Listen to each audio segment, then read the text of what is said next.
एक समय की बात है, इजिप्ट के डिजर्ट में एक यंग आर्कियोलॉजिस्ट था जिसका नाम था अयान खान।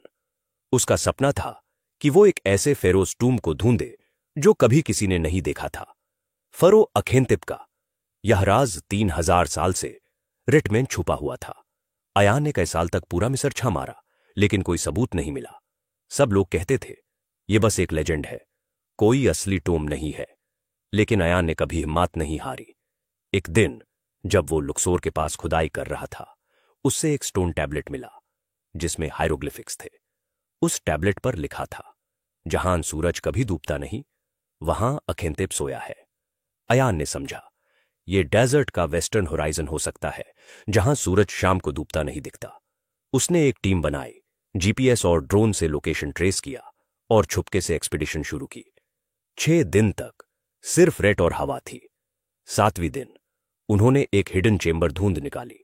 उसके अंदर एक स्टोन डोर था और दूर के दोनों तरफ कोबरा के स्टैट्यूज थे, जैसे किसी एंशिएंट ट्रैप की वार्निंग दे रहे हो।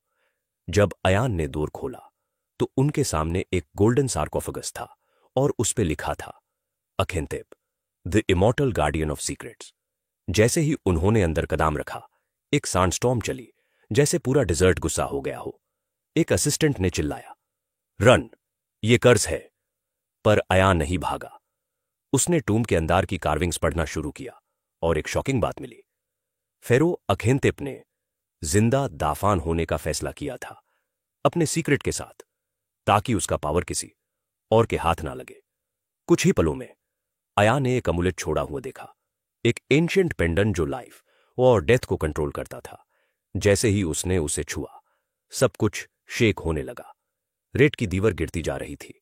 उसने अमुलेट को तुरंत रिस्पेक्ट के साथ वही छोड़ दिया और कहा, यह राज उन्हीं का है जिन्होंने इसे संभाला।